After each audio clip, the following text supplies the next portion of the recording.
So let's start. Uh, Welcome all. Welcome Jitesh Patil. I have never called him ever Jitesh Patil in my life.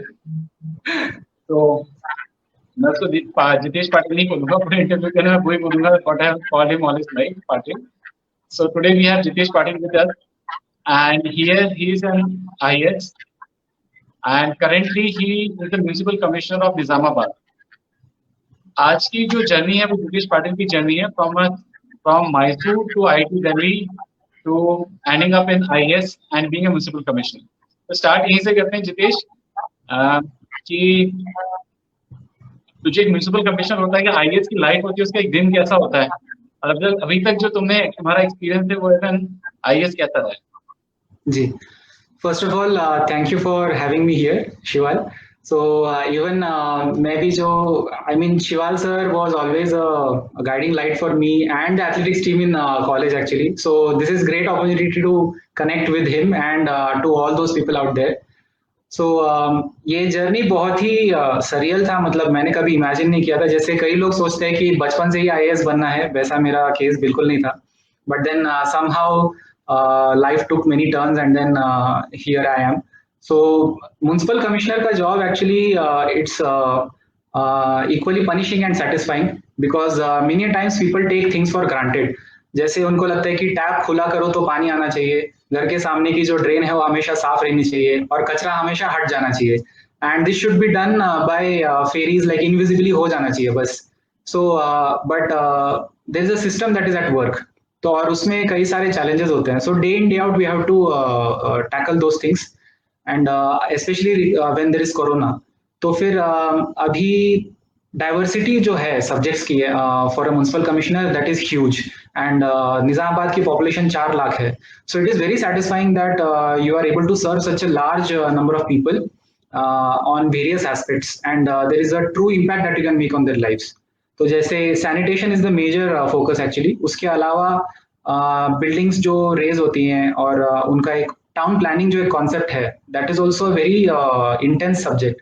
तो उसमें भी आपको एक शहर कैसे बढ़ता है वो समझने का, you are actually not only sitting at the front seat, many times you make you are able to sit with the political representatives and make life changing decisions. तो पूरे सिटी का जो मैप है उसको आप बनते हुए फ्यूचरिस्टिकली देख सकते हो.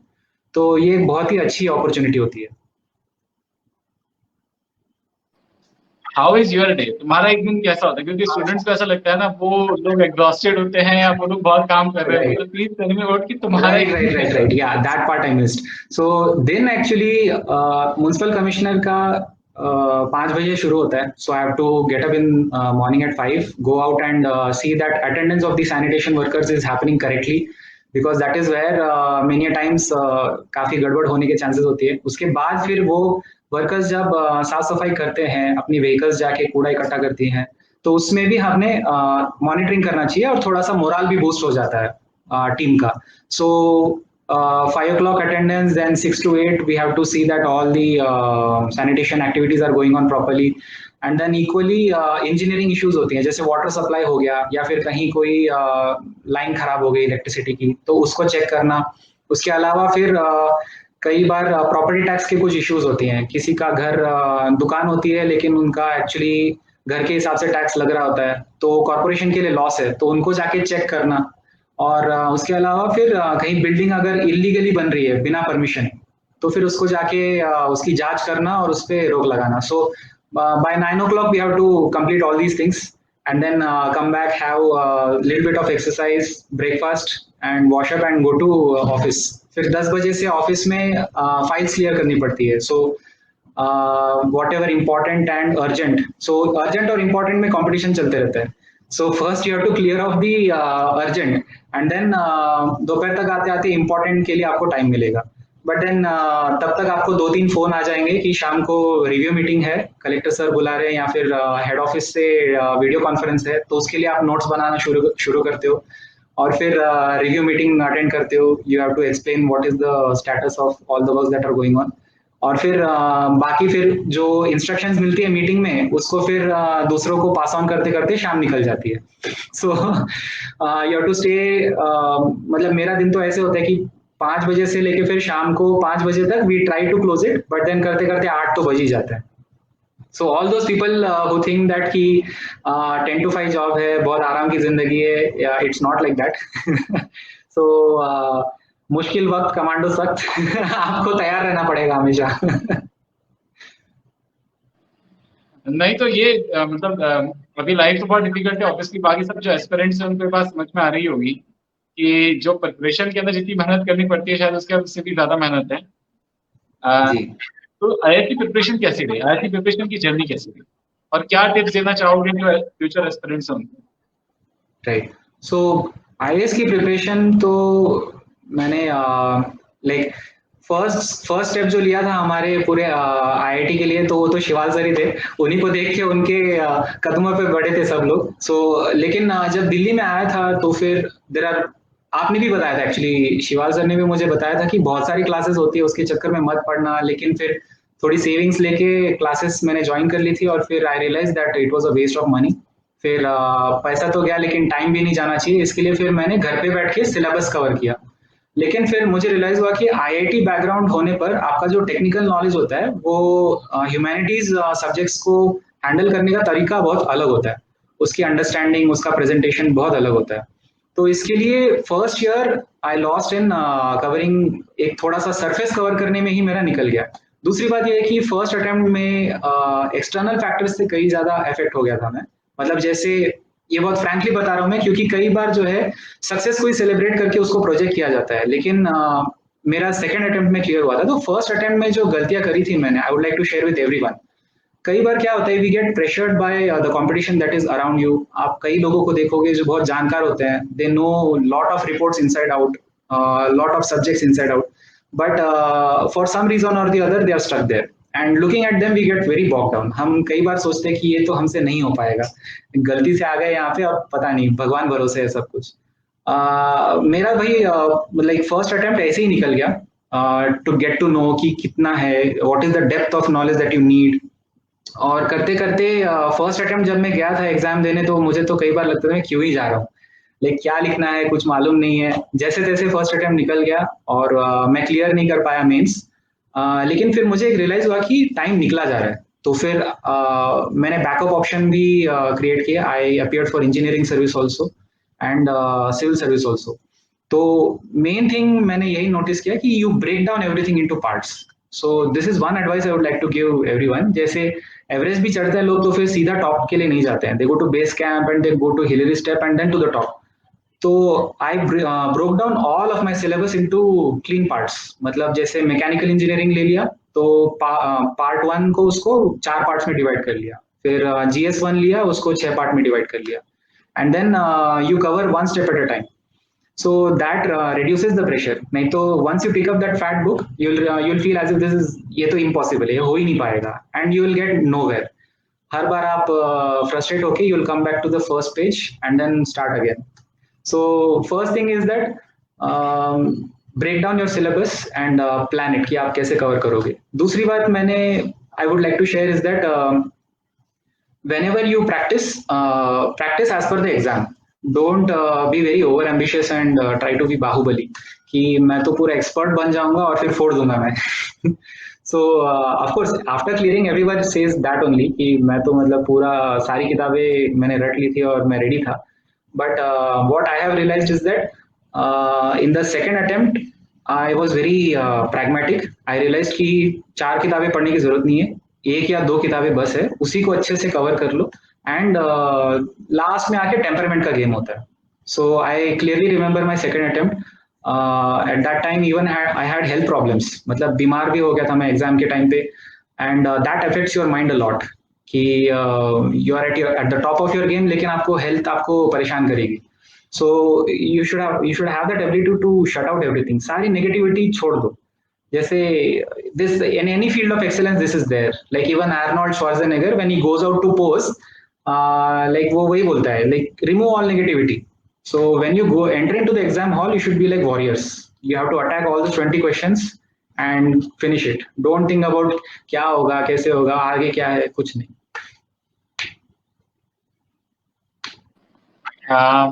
इसमें बहुत सारे लोगों के क्वेश्चंस आ रहे हैं, लेकिन मे बी हम क्वेश्चन सबसे आखिरी के अंदर लेते हैं सबके. पहले हम तुम्हारी जर्नी कवर कर लेते हैं, फिर हम क्वेश्चंस पे आएंगे. तो ये जो आईएएस के पहले श्लम के राइट। अंदर थे, तो बेसिकली श्लम बजट के अंदर थे। तो श्लम बजट का एक्सपीरियंस कैसा रहा, और वहां से फिर आईएएस तक कैसे जर्नी पहुंची? क्योंकि हम सब लोग समझ गए होंगे, बैकट्रैक करने की कोशिश कर राइट। रहे हैं कि from here to where So, you started, right? Schlumberger is an oilfield services company. Actually, it's one of the largest, and no doubt it was मतलब एक तो ड्रीम जॉब था उस टाइम पे कैंपस पे. Very high paying package and good life. You get to travel a lot. तो 2 साल मैंने जो काम किया वहाँ पे, आई लर्न अ लॉट. अभी हाइंडसाइट में ऐसे पता चलता है. I guess we mature over time. अपने एक्सपीरियंसेस जो होते हैं दे क्रिएट डिफरेंसेस इन, मतलब वही वो डायमंड को कट्स जैसे पड़ते हैं वैसे. So in IIT we are very, IIT में जब एंट्री करते हैं और उससे पास आउट होते हैं, we are very rough, we are very what you say, feel very privileged. लेकिन when we go out there into the world, तो श्लम्बरजर में आके आई रियलाइज्ड आदमी की वैल्यू उसके इंटेलिजेंस से ज्यादा उसकी पर्सनालिटी, उसके सोशल इंटेलिजेंस से होती है. सो टेक्निकली तो बहुत सारे लोग स्ट्रांग होते हैं. So I work for 2 years across various countries, Egypt, Oman, फिर यूएस में ट्रेनिंग करी थी मैंने, अबू धाबी में ट्रेनिंग करी थी. So I am very blessed in that sense कि मैंने दुनिया देखी थोड़ी सी, वहाँ के अलग अलग कल्चर्स के लोगों से फ्रिक्शन भी क्रिएट होता है. We realise that our culture in India, we are very hard working. मैंने सारे ट्रेनिंग प्रोग्राम्स में I performed really well, I used to top. लेकिन we are not very socially, हम लोग ज्यादा मिंगल नहीं कर पाते हैं, बिकॉज हार्ड वर्किंग कल्चर जो है अपना, वो दूसरों के साथ फिर अपन इम्पोज करने लग जाते हैं कि अरे तुम एकदम ढीले हो. So I realise that sometimes you have to adjust with your team and make your way out. तो 2 साल जब मैंने काम किया, I have worked on oil rigs in the middle of the sea. टंकियों पे चढ़ के डीजल भरा है, ग्रीस साफ किया है और हार्नेस पहन के 100 फीट की ऊंचाई पे नट बोल्ट भी टाइट किए हैं. So this was all team work. मेरे साथ भी टीम थी, एक क्रू था जो कर सकते थे वो काम. I could have sat in the cabin, AC cabin में बैठ के, मैं इंजीनियर हूँ, मैं नहीं करने वाला ये सब. But then when you work as a team, then your not just words but what you do is a very good sense of leadership. एक projection होता है वो. So this experience helps me a lot now. So I don't feel that this is a menial job, ये मैं नहीं करूँगा. But the transition that is there, जैसे आपने actually core सवाल के छोड़ के मैं बाकी कई कुछ बोल रहा हूँ. But the core question was that how did I transition from slum to IAS? Basically थोड़ा सा उसमें पुल पुश फैक्टर भी था. पहले तो मैं कॉलेज में पिताजी ने बहुत बार बोला था कि तुम तो आईआईटी दिल्ली में हो, why don't you try for civils. फिर मैंने बोला नहीं नहीं, मुझे तो जॉब करना है और टेक्निकल बैकग्राउंड है, मैं क्यों उस चीज़ों में घुसूं. तो तभी 2 सब्जेक्ट हुआ करते थे, so it was another big barrier.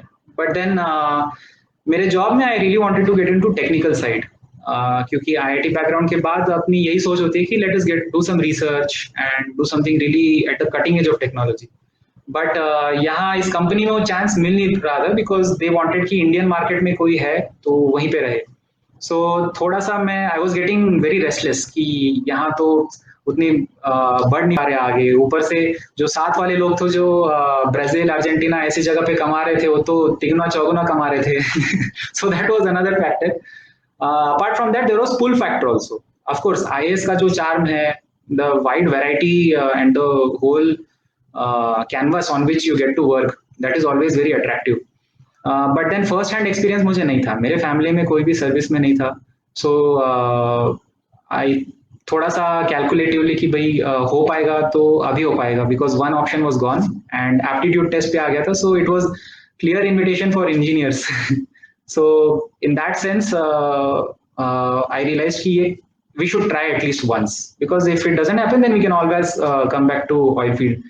सो घर पे बात करी मैंने, तो घर वाले एकदम चौकन्ना हो गए कि ये अब क्यों कर रहे हो ऐसा, when there is when you are heading towards settlement in life, why are you doing such crazy things now? But कहीं पे उनको भी ये फीलिंग आई कि अगर इसने ट्राई किया तो मे बी हो सकता है.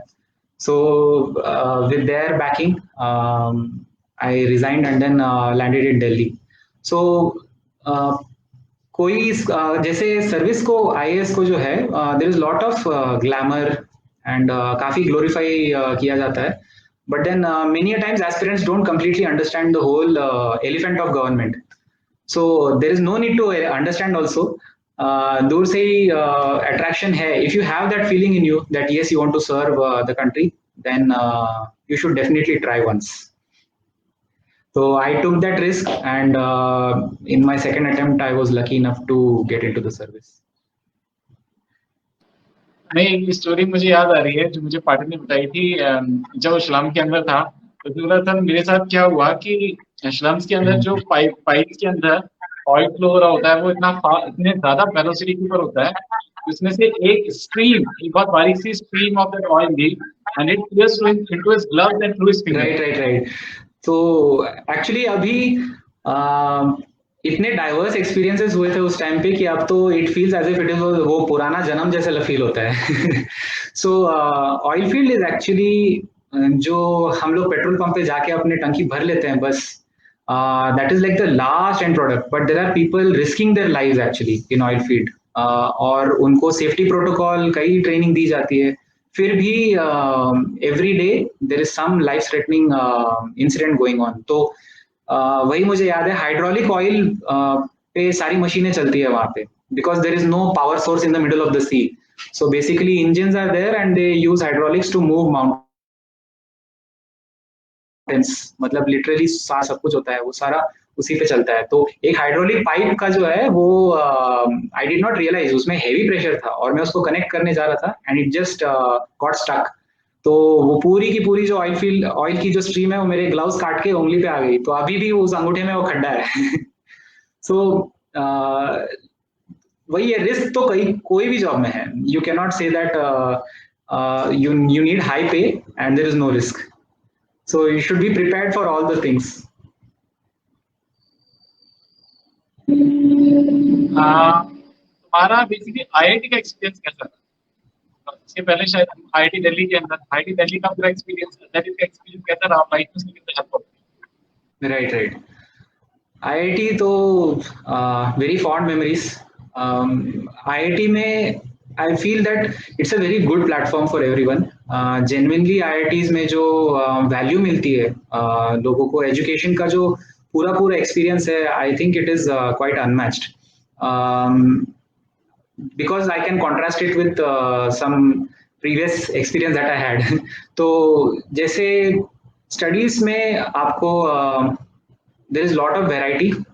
I think कई कॉलेजेस में आप electives नहीं चूज कर पाते हो, but in IIT you have the choice in your hand how you want to shape your education. कौन से सब्जेक्ट्स आप चूज करना चाहते हो. So I remember मैंने मशीन जो मैकेनिक्स का एक एडवांस लेवल कोर्स भी ले लिया था सेकेंड ईयर में ही.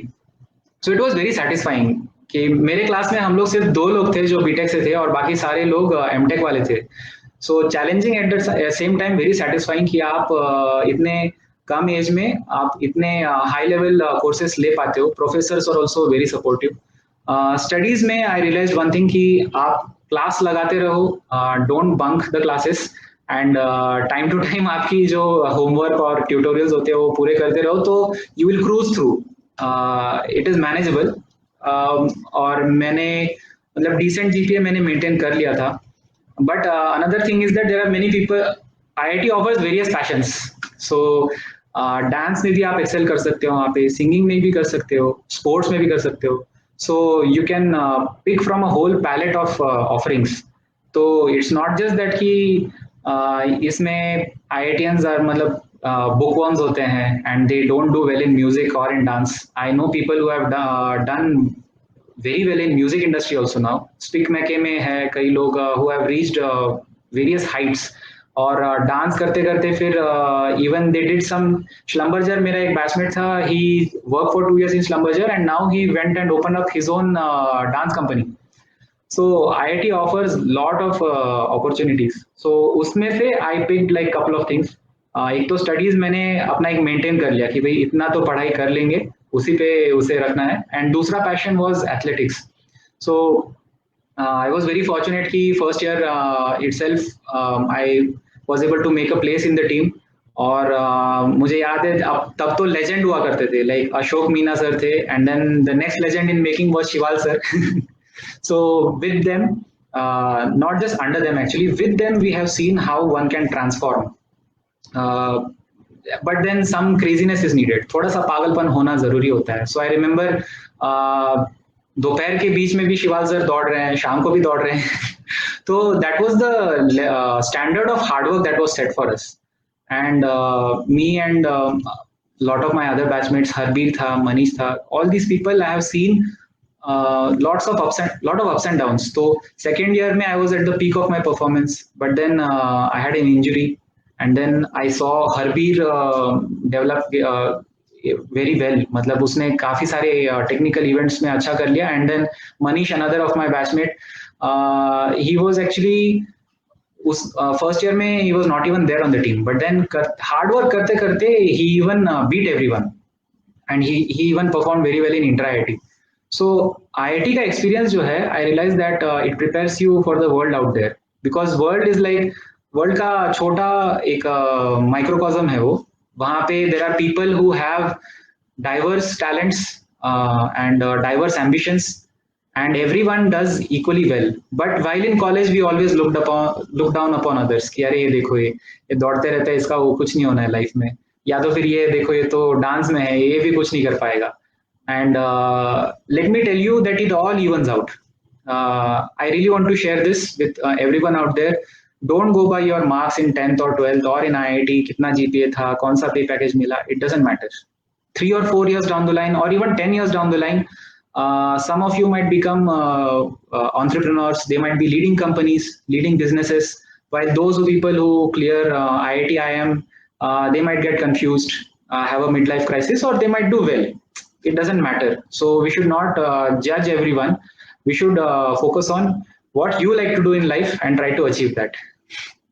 So let me tell you, Shival sir ने जो मचाया था इंटर आईटी में, उससे इंटर आईटी के रूल्स चेंज हो गए. So उन्होंने 8 गोल्ड मेडल्स जीते थे, and then IIT had to like set a bar कि 5 से ज्यादा इवेंट में कोई पार्टिसिपेट नहीं कर पाया. So if you can do something that awesome in your life, then it will be very satisfying. Thank you Patil for all the good words. इसके पहले जो तुम्हारी त्रिची की जर्नी थी, उसको क्योंकि हमारे पास बहुत टाइम नहीं है, उसको तुम अगर ब्रीफ में समराइज कर पाओ. और उसके पहले जो तुम मैसूर के अंदर जो तुमने टाइम स्पेंड किया, तो वहाँ जो ट्रांजिशन था, Right. उसके पहले की आदत कैसी थी? क्या तुम्हें हमेशा ऐसा लगता था तुम IIT या IAS लाइफ में क्लियर कर पाओ? बिल्कुल नहीं लगता था actually. My father is he studied from ITI. उन्होंने मिलरेट मैकेनिक्स का कोर्स किया था. So just plain mechanic in a central government job. And then his what you say goal for me in life was that कि मैं diploma engineering कर लूं और engineer बन जाऊं, बस बहुत हो गया, लाइफ सफल हो जाएगी उससे. बट देन कैसे होता है कि अपॉर्चुनिटीज कम योर वे, तो we should not shy away from grabbing it. Self doubt में जो है आधा आदमी हार जाता है. So self doubt को बाजू में रख के let us just keep trying. So same thing happened in my case. NIT Trichy में जब मैं गया था तो अच्छा था वहाँ पे. I was having a very high GPA. वहाँ पे तो मतलब थोड़ा सा रिलैक्स था स्टडीज. लेकिन फिर मैंने देखा कि जो बिहार से कुछ लड़के आए थे, they were so passionate about IIT कि नहीं भाई हमको तो IIT में ही जाना है. So कुछ नहीं, मैं वहाँ पे कंप्यूटर गेमिंग तो करता ही रहता था. That was like full time pass था वहाँ पे. उसके अलावा जो है मैं थोड़ा सा इनके साथ बैठ के पढ़ लिया करता था. So actually second chances life में कई बार आते रहते हैं, और कई बार क्या हर बार आते हैं. So every what you say so called failure if you feel is like a second chance. You get another shot at success. So we should embrace it and take it forward. तो NIT Trichy में I had really good friends. Even there I learned actually. वहां पे भी जो लोग थे, one would feel कि NIT Trichy में पढ़ा है, इसका क्या होगा. लेट मी टेल यू, वहां से जो पढ़ के लोग गए आज फेसबुक, Amazon में है. Not just like IITians only make it, everybody makes it well in life. तो बाकी फिर मैसूर से, so the journey was like Mysore एक स्मॉल टाउन है, फिर एक वहां से मुंबई आया, फिर Trichy से IIT आया. So it's like we feel that इतना ही है वर्ल्ड. अब whenever we land somewhere, we feel as if this is the whole world, इतना ही होगा. but then actually world is very big. so जैसे जैसे expand होता है अपना ambit, we can and should rise up to the occasion. so don't get bogged down by the competition. 2 question हमारे एक किशन ने पूछा है, मेरे हॉस्टल के सीनियर हैं, ये IAS तुम्हारा भी आईएएस में हुआ था, और आईएएस और आईएएस शायद दोनों में तुम्हारी बहुत अच्छी रैंक थी, वो रैंक भी तुम बता सकते हो ताकि लोगों को थोड़ी इंस्पिरेशन मिले। और दूसरा कि क्वेश्चन का ये क्वेश्चन है बेसिकली कि लोग अक्सर, देखो उसमें आ गया है, गाँव में डीएम क्यों नहीं जा पाते। अक्सर देखा जाता है कि डीएम कभी भी नॉर्मल सिटी में किसी गाँव में नहीं जाते, ठीक है, बेसिकली वर्क फ्रॉम ऑफिस तक क्यों होता है। राइट, सो डीएम का एक्चुअली लॉट ऑफ डीएम का काम मेजर कोऑर्डिनेशन होता है। जैसे कई सारे गवर्नमेंट में कई डिपार्टमेंट्स होते हैं, so DM's job is facilitating coordination between them. तो जैसे एग्रीकल्चर हो गया, फिर मार्केटिंग हो गई, फिर ट्रांसपोर्ट हो गया। सो जब भी कोई डिजास्टर आ जाता है तो ट्रांसपोर्ट को they have to pitch in, agriculture को पिच इन करना है, या फिर म्युनिसिपैलिटीज है, पंचायत राज डिपार्टमेंट है, सबको बांध के एक जगह पे बिठा के उनको बोलना है कि आपको ये करना है, आपको ये करना है। नहीं तो फिर क्या होता है, वो अलग अलग दिशा में दौड़ते रहते हैं और फिर कोऑर्डिनेशन नहीं हो पाता है। उसके लिए डीएम का प्रेजेंस हेडक्वार्टर्स में जरूरी हो जाता है। एंड कई बार जेन्युइन फीडबैक चाहिए होता है गवर्नमेंट को, they want clear cut information of what is going on in the field. तो उसके लिए भी फिर डीएम को कई बार हेडक्वार्टर में रह जाना पड़ता है। बट इसका ये मतलब नहीं है कि वो नहीं घूम पाते। कई बार जो है there is some burning problem कहीं रिमोट एरियाज में, तब भी डीएम पहुंच पाते हैं वहां पे, और उनको पहुंचना पड़ता है वहां पे बिकॉज वहां पे जरूरी होता है। तो एक डीएम का जो he has to handle hundreds of subjects, so उसकी वजह से कई बार मुझे लगता है कि उतना जो एक्सपेक्टेशन है लोगों का कि वो टूरिंग करेंगे उतना हो नहीं पाता है। This is another question about hectic schedule, administrative job and personal life. Right. Manage तो when I landed in this job actually, जैसे म्युनिसिपल कमिश्नर जैसे ही मैं बना था, I was very overwhelmed कि ये कैसा शेड्यूल है जहाँ पे आपको खुद के लिए सोचने के लिए कोई वक्त ही नहीं है।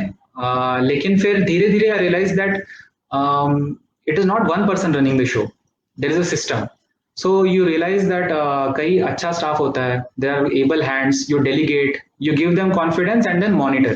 So ऐसे करते करते आप उनमें मोरल बूस्ट करते हो, उनके लिए जो तकलीफें होती हैं वो सॉल्व करते हो, तो फिर सिस्टम चलने लग जाता है। And then you can sit back and relax little bit and plan for the next जो भी आपको इनिशिएटिव लेना है उसके लिए। तो कोई आपको टाइम देगा नहीं, आपको खुद के लिए क्रिएट करना पड़ता है। ये तो मैं चलो बोल रहा हूँ, लेकिन ये खुद फॉलो नहीं कर पा रहा हूँ मैं कई बार।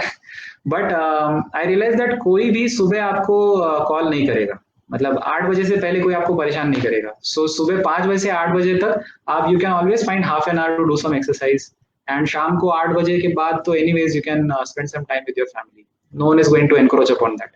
बाकी time you can always dedicate to the service of nation. Again मेरी स्टूडेंट है जानवी, वो जॉइन कर रही है। जय हिंद। गौरव प्रकाश हमारे प्रिपरेशन डेट पे right. Now this was a very informative session. I guess काफी लोगों को काफी इंस्पिरेशन मिली होगी इससे। और सबसे बड़ी बात हमें पाटिल की लाइफ से सीखने को मिलता है कि there are always second chances. You should always be persistent in your effort and you should always look on the positive side of it. अगर हम पॉजिटिवली चीजों को देख रहे हैं तो life will always move in a positive direction with a positive ambition and you can definitely achieve success.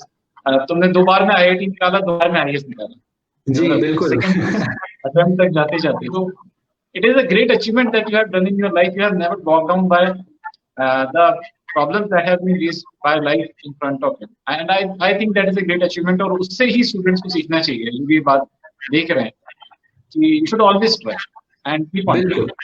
Yes. Thanks Jitesh for coming, and thank you all for listening to this session. I will keep updating the information about future sessions on my page, so keep following the page and like, share and subscribe the YouTube channel. The link will be shared in the comments. Thank you all for coming. Thank you so much.